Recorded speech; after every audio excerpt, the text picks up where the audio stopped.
banyak kabar menggemparkan, berlindunglah dalam sabda Allah. Zaman sekarang berjagalah, lihat dunia bergelora, kedengaran sini sana banyak kabar menggemparkan, berlindunglah dalam sabda Allah.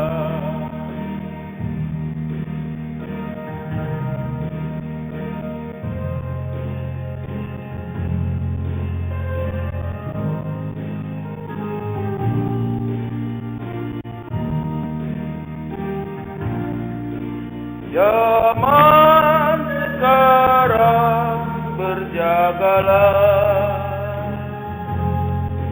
lihat dunia bergelora, kedengaran sini sana banyak kabar menggemparkan, berlindunglah dalam sabda Allah. Berlindunglah dalam sabda Allah.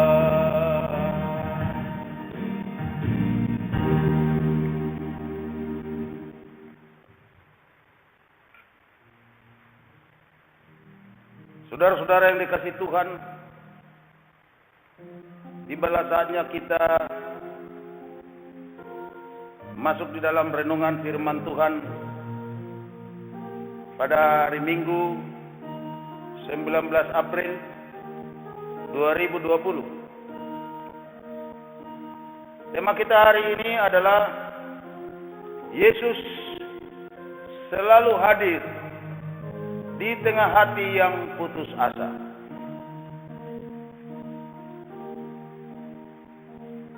Goal saya atau sasaran utama saya dengan firman Tuhan ini adalah yang pertama, supaya umat Tuhan tidak ada satupun yang sampai putus asa menghadapi keadaan yang sesulit apapun dalam hidup ini. Dan yang kedua, supaya dalam segala kesulitan hidup selalu memandang kepada Yesus yang selalu memperhatikan hidup kita dan selalu hadir di tengah hati yang putus asa. Bapak, Ibu, saudara-saudara yang dikasihi Tuhan Yesus, sebelum kita lebih jauh masuk di dalam firman Tuhan, marilah kita lebih dahulu berdoa kepada Tuhan. Mari kita berdoa. Bapa di surga yang kami sembah di dalam Yesus Kristus, penebus dosa kami dan pemberi hidup yang kekal kepada kami. Saat ini kami hendak merenungkan firman-Mu. Berkatilah kami ya Tuhan, kuatkan kami dengan firman-Mu. Damai sejahtera yang melampaui segala akal akan memelihara hati dan pikiran kami semuanya di dalam Kristus Yesus, Tuhan dan Juru Selamat kami. Amin. Saudara-saudara yang dikasihi Tuhan Yesus, pada minggu ini tanggal 19 April 2020, kembali lagi kita beribadah kepada Tuhan. Walaupun kita beribadah di rumah masing-masing, tidaklah kurang hikmahnya dengan beribadah di gedung gereja. Bahkan dengan beribadah di rumah, membuat keluarga kita sangat dekat kepada Tuhan, dan hubungan anggota keluarga satu sama lain semakin kuat di dalam kasih Tuhan. Pada saat ini kita akan merenungkan firman Tuhan untuk menguatkan kita menghadapi kehidupan yang semakin sukar dan semakin mengkhawatirkan semua umat manusia di dunia ini. Bapak, Ibu, saudara-saudara yang dikasihi Tuhan, putus asa dipantangkan oleh agama apapun. Terlebih kita umat Tuhan Yesus. Wabah virus sekarang ini telah merusak manusia di berbagai belahan dunia. Banyak yang sudah meninggal dunia akibat virus ini atau akibat COVID-19 ini. Virus itu merusak banyak tubuh orang sehingga meninggal dunia. Di samping itu juga merusak pikiran, merusak jiwa dengan merasa was-was, kekhawatiran dan ketakutan. Takut terkena virus ini.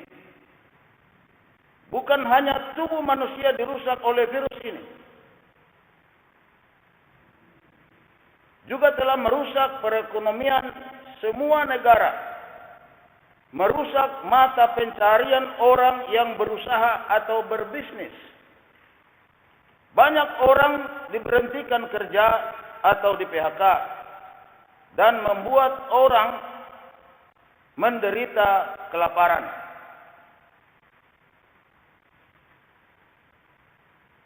Itu semua bisa mengakibatkan banyak orang putus asa.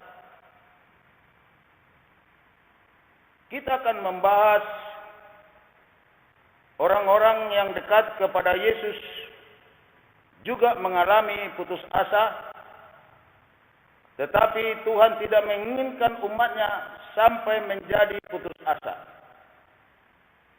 Setelah Yesus ditangkap, diadili dan dihukum, serta dikuburkan, mati dan dikuburkan, murid-murid Tuhan Yesus kehilangan arah hidup, yaitu untuk menjadi penjala manusia. Walaupun murid-murid Yesus telah berulang kali bertemu dengan Yesus yang bangkit itu, para murid ini sudah mulai hilang pengharapannya menjadi murid Yesus seterusnya. Oleh karena itu, marilah kita membaca Alkitab sebagai dasar firman Tuhan pada saat ini, yaitu dari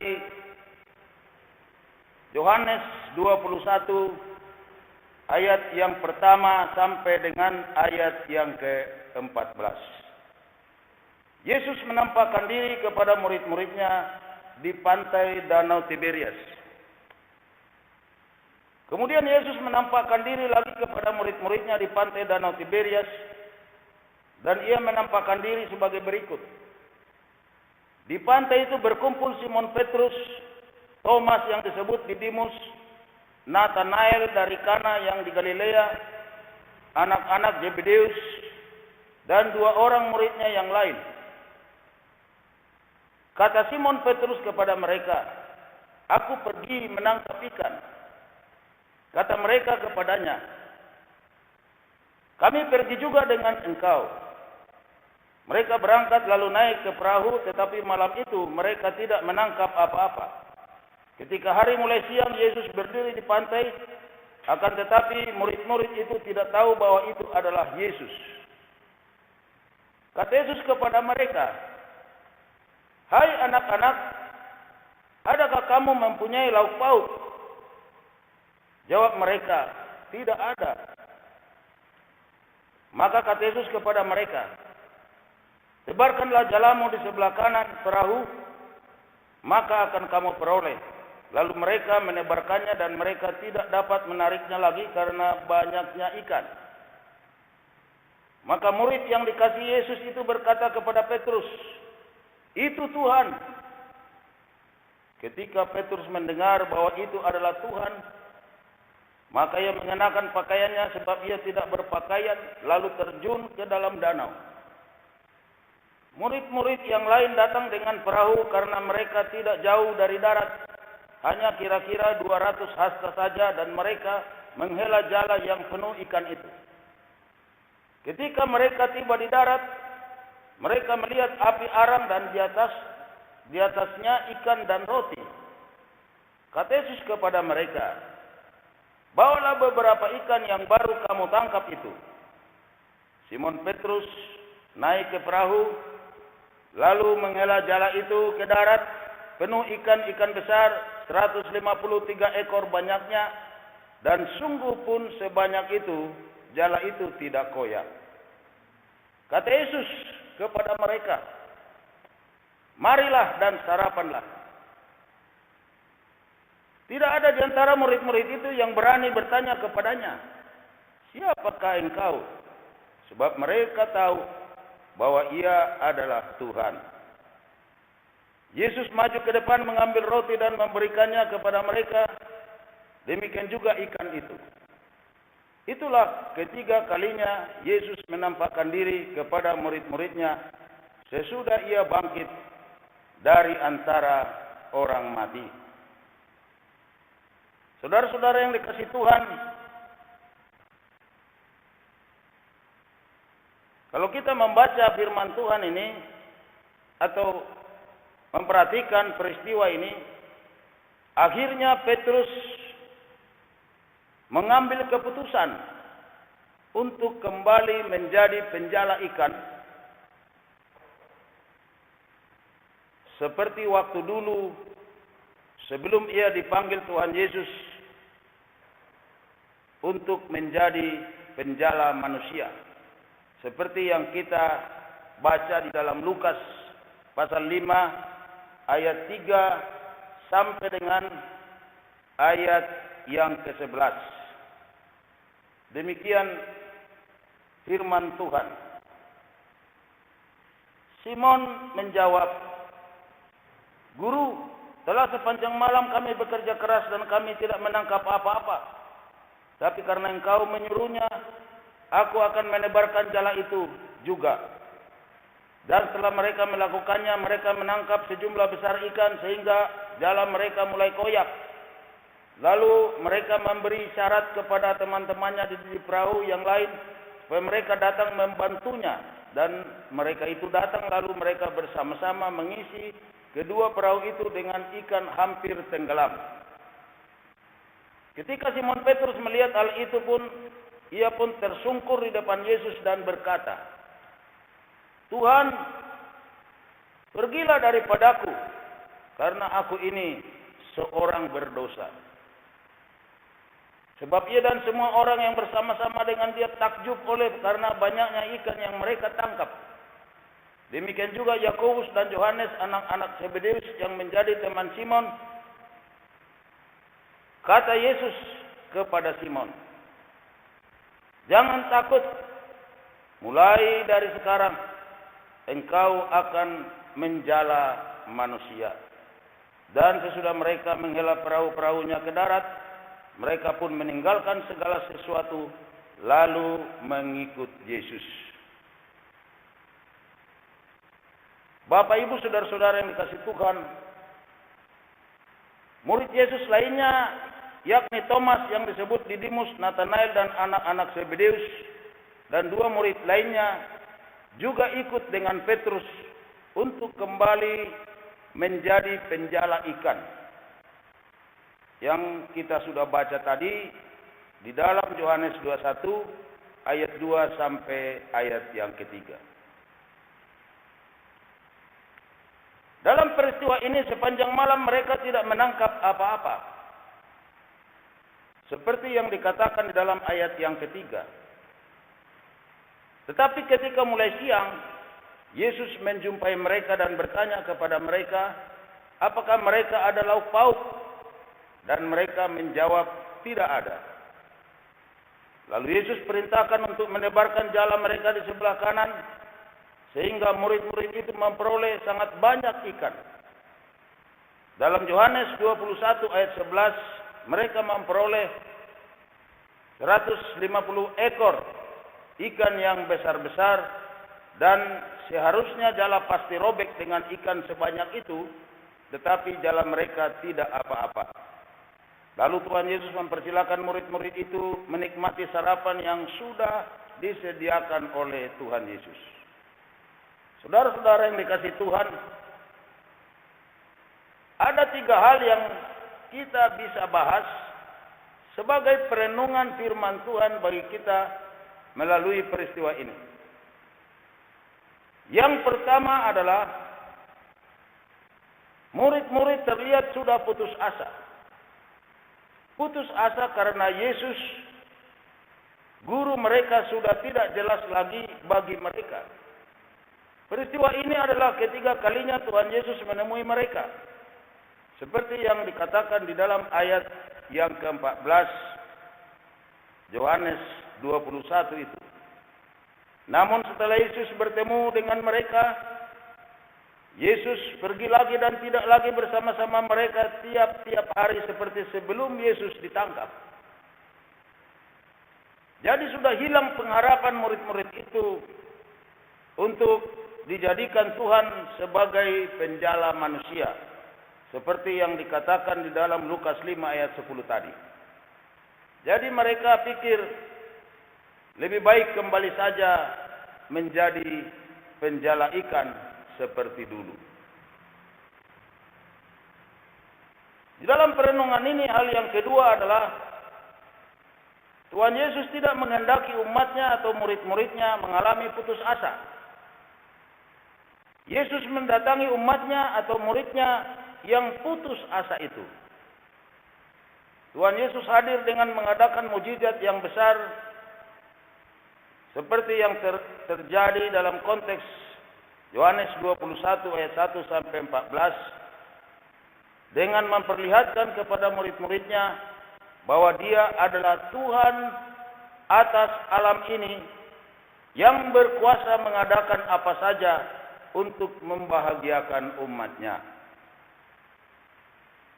Yang ketiga dalam perenungan ini adalah Tuhan Yesus menguatkan umatnya melalui kehadirannya untuk menunjukkan kasih sayangnya. Dalam konteks peristiwa di tepi Danau Tiberias, Tuhan Yesus memberi kekuatan baru kepada murid-muridnya berupa makanan untuk sarapan mereka. Saudara-saudara yang dikasihi Tuhan, setelah kita membahas 3 hal hasil perenungan ini, marilah kita jadikan hal itu untuk kita, untuk pegangan kita menghadapi situasi sulit, situasi yang tegang, situasi yang mendesak kita kepada keputusasaan. Memang kita adalah manusia yang lemah. Tetapi kalau mata kita arahkan kepada Yesus, Sang Penolong hidup kita, kita akan dikuatkan seperti yang tertulis dalam kitab Ibrani pasal 12 ayat yang ketiga. Demikian firman Tuhan. Ingatlah selalu akan Dia yang tekun menanggung bantahan yang sehebat itu,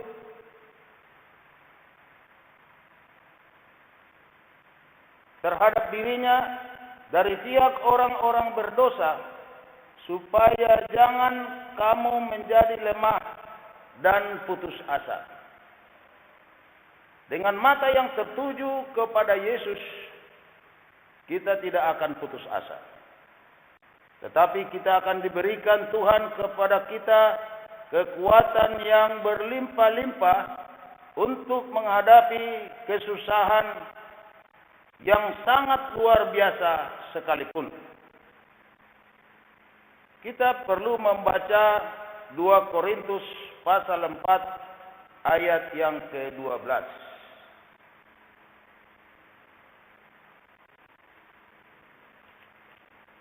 Demikian firman Tuhan bagi kita. 2 Korintus pasal 4 ayat 7 sampai dengan ayat yang ke-12.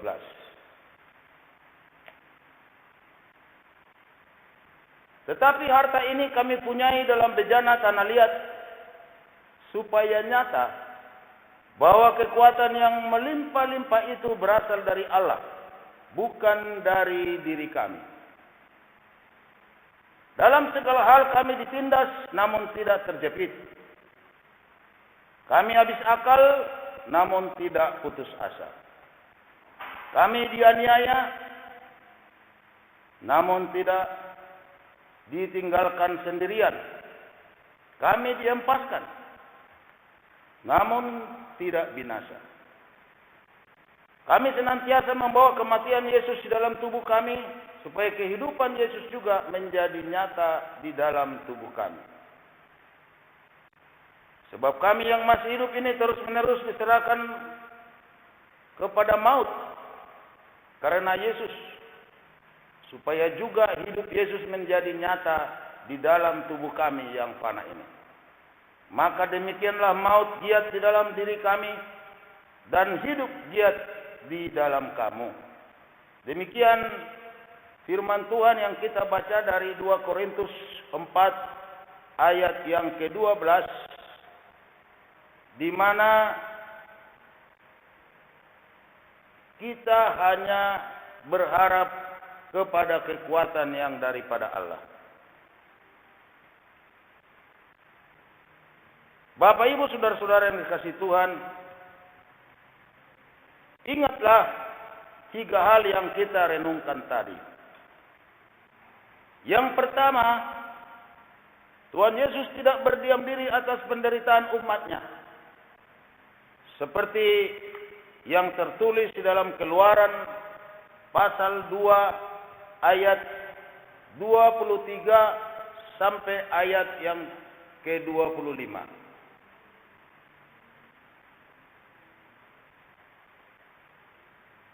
Demikian firman Tuhan.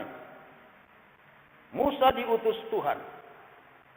Lama sesudah itu matilah Raja Mesir, tetapi orang Israel masih mengeluh karena perbudakan dan mereka berseru-seru, sehingga teriak mereka minta tolong karena perbudakan itu sampai kepada Allah.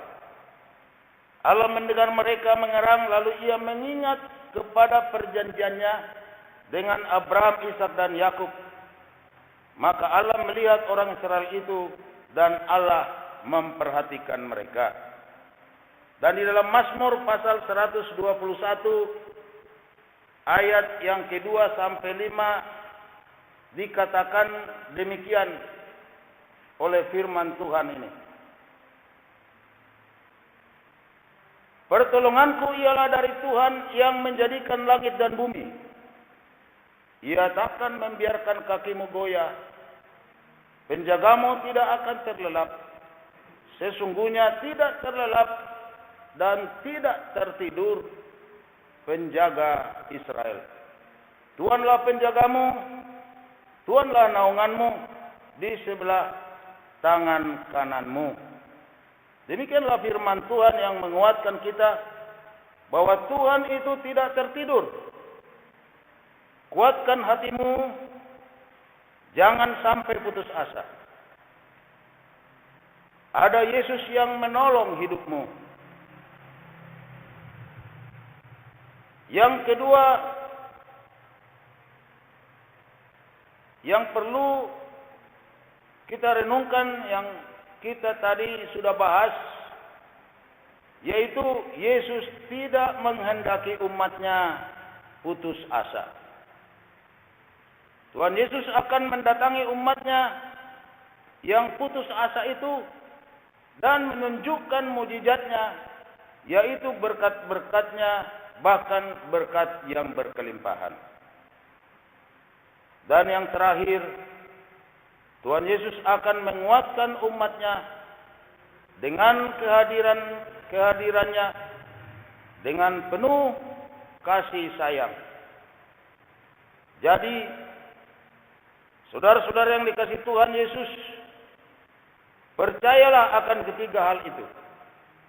Engkau dan seisi rumahmu akan selamat dan akan selalu diberkati oleh Tuhan. Amin. Mari kita berdoa. Bapa di surga, saat ini kami mengucap syukur karena kami sudah mendengarkan firman-Mu.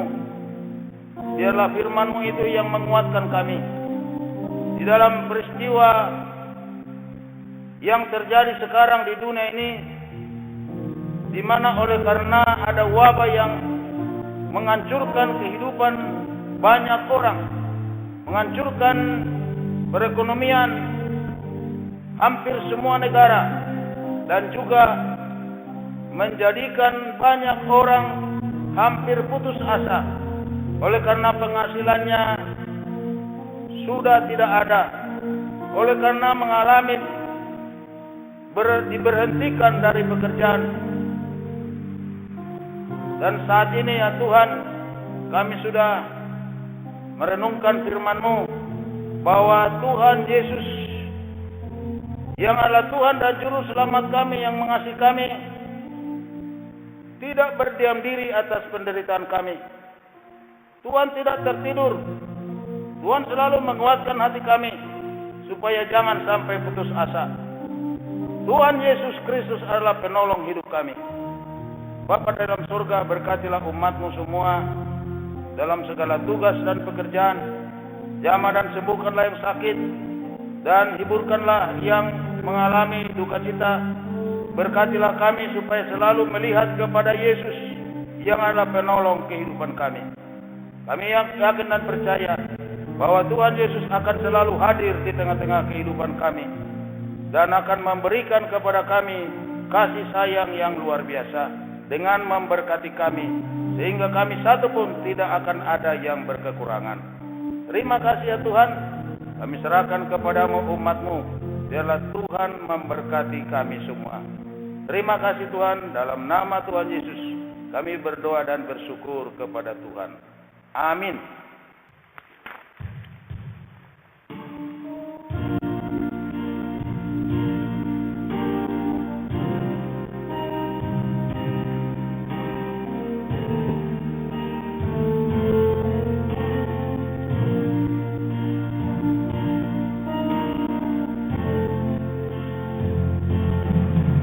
Bila hati kita susah, penuh dengan beban berat, jangan takut dan jangan bimbang. Ada Yesus yang menolong hidupmu. Ada Yesus, ada Yesus, ada Yesus yang menolong hidupmu. Ada Yesus, ada Yesus, ada Yesus yang menolong.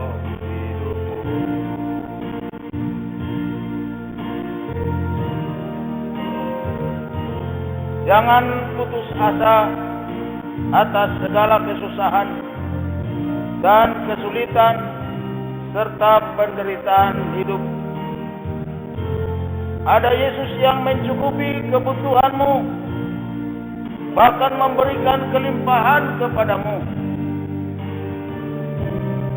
Ada Yesus yang menguatkanmu, yang menghiburmu, yang menolong hidupmu.